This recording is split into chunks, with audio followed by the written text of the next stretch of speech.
Okay, hello everybody, and welcome to this episode. We're going to have to do it all over again because for some reason the last one that I did on the Tzeentch Slaves to Darkness list, the audio was muted, so I have to do it all over again. And yeah, so we'll get into this quickly and do it as quickly as possible. Because I have to go be somewhere in a bit, but we'll go through this and I'll give you the idea of what we're trying to achieve with the Tzeentch lists. I also almost forgot to do that. So with the Tzeentch list, we are going Kabbalists. We're taking 4 wizards, 3 of which are the Slaves to Darkness one which is an ally, and it's the Blue Scribes, because its spell buff allows Tzeentch wizards to re-roll casting. And we make our Sorcerer Lord the Mighty Ritualist. So he does the ritual of the sacrificial ritual to add to casting, to gain pluses to casting on a 2+ instead of a 3+. So all of our mages have the Mark of Tzeentch, and so yeah, we'll keep them within 9 inches of the Blue Scribes, and they can all reroll to cast. Pretty straightforward. We make our Sorcerer Lord the General. We put him on the Balewind Vortex and keep him at the back. He's going to sacrifice one of our units of Marauders to allow them to help them with the casting. So I'll be re-rolling casting, and I'll be adding 1 to 3, usually minimum 1 to 3, to their casting rolls. So that's what we're trying to do. Again, he's going to the General on foot. He's going to have the spell Mask of Darkness to be able to teleport units. We haven't given him an artifact. There are 2 artifacts available because we have used a battalion. Good artifact for this guy would potentially, for the General, potentially go with the Spell Familiar, having an extra spell. And we'd be tempted to go with Whispers of Chaos or Binding. Well, any of those are good. Binding Damnation, Spike Tongue Curse, it's okay. But Whispers of Chaos is good, preventing your opponent from moving. It's really useful. Or Binding Damnation, making people strike last, is also very useful. At the end of the phase even, not strike last. Sorcerer Lord on Manticore. He's going to have the Binding Damnation to make people strike at the end of the combat phase. And the Blue Scribes, they do what they do, they cast their own spell to give our other sorcerers, our other wizards, rerolls. We've gone for a simple set of units, 2 units of Marauders for our battle line, and plenty of bodies that can attack, have plenty of attacks, plenty of wounds, and we can teleport them across and almost guarantee a 9-inch charge. 2 units of Knights. Again, with all of these units, you can feel free to swap out any units that you have for this. This is just the idea, a template, if you will, to achieve these outcomes. I mean, you don't have to use Chaos Knights if you don't like them. There are other units that you can put in there. These are just for examples mainly.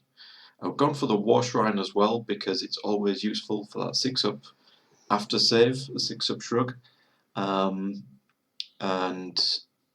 with any of the boons, any of the prayers are good to use, so I can't complain at that. And we'll keep that in there because we have the God's Wrath Warband.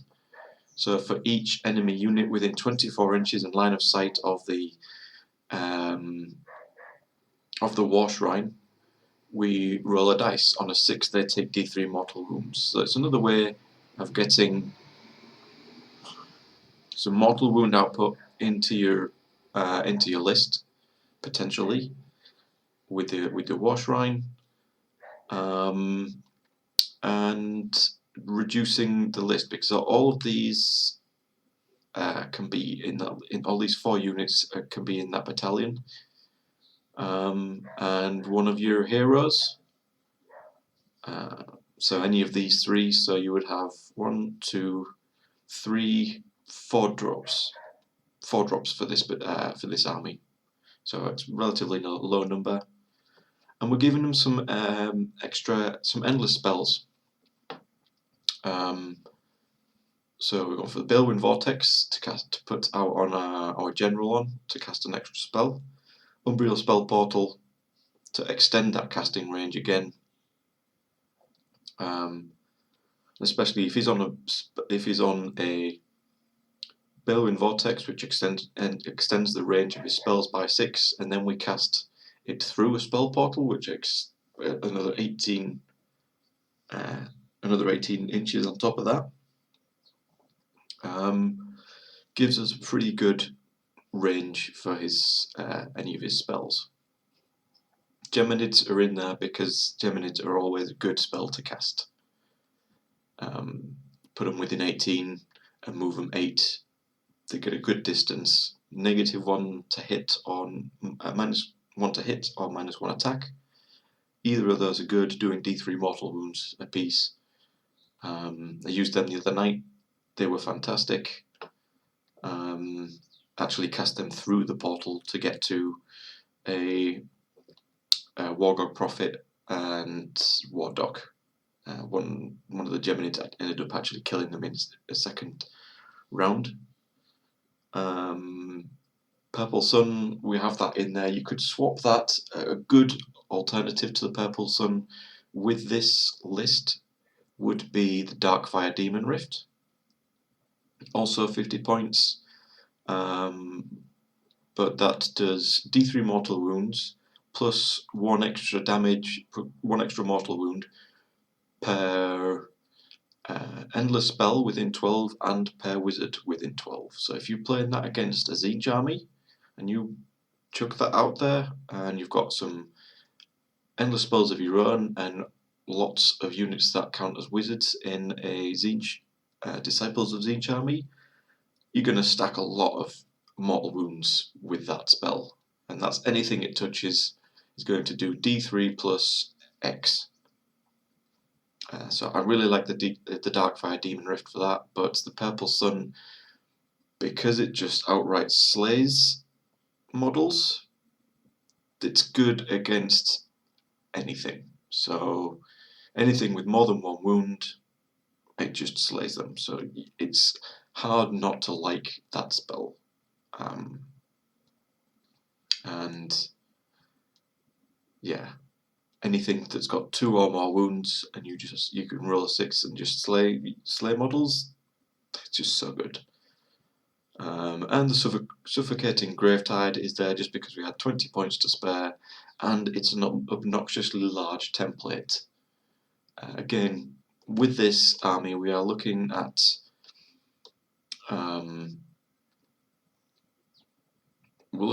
slowing down our opponent by chucking out the endless spells to block some of the movement, some of the unit's movements, and we're going to use things like Whispers of Chaos to cause damage, wounds to unit, kill a model in that unit and they can't move. We'll try to pin our opponent in place effectively while we keep casting our spells and move around them to secure the objectives. So that's basically the gist of this list.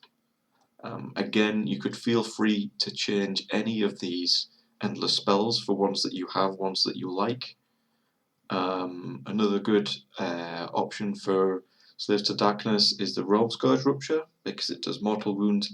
But yeah, I mean, the idea with this list, the list before that I had was had the same kind of effect, and that was with the old Disciples of Tzeentch book, using the Fate Master and his command ability and the Ether Quartz brooch to spam his command ability and re-roll a whole bunch of dice for everything.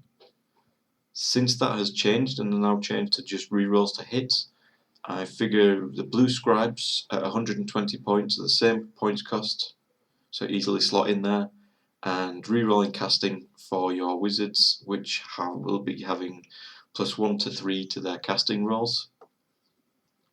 It's really useful, and this is the idea what we're trying to do with our magic. We are trying to manipulate our opponent's movement and deny them the ability to go where they need to go. While we can teleport our own units of marauders and or knights or whatever you choose around the board, and sit them on objectives and hold your enemy in place. At least that's the theory behind this list, and the whole idea of what it is. Along with the Realm Scourge Rupture, you can halve a unit's movement twice. So dwarves moving 1 inch in their movement phase. Anything that moves 4 is then moving 1 in its movement phase. Elves are movement 6 normally, they'll be moving 2 inches. So your Daughters of Cain are going to struggle to get very far. Another interesting option for this list, if you can find the points for it, you could easily ally in a, as odd as it sounds, ally. No, it's not even an ally because it's Slaves to Darkness. You take a Slaves to Darkness Demon Prince with the Mark of Khorne and use his command ability. And if, for example, if you use the Realm Scourge Rupture and the Soul Snare Shackles, and then pop his command ability, you're halving their movement twice, and potentially twice, and then you're halving their run rolls and halving their charge rolls if they're within 18 of the Demon Prince of Khorne. So struggle to move anywhere. So that's what you're trying to do, is just pin your opponent in place. And you can do that again with the Marauders. If you teleport them across the field, charge them into one flank of a unit, then they're going to be stuck there for at least 1 turn. 2 if the unit's not very strong. But yeah, forcing them to either retreat to get away from you or to stand there and fight. But yeah, like I say, that's the idea behind this. The theory behind this list. So yeah, take from it what you will. This ability to be able to summon demons. They have a better, I think they have a richer spell lore. And the demons in the Disciples of Tzeentch now were a lot stronger.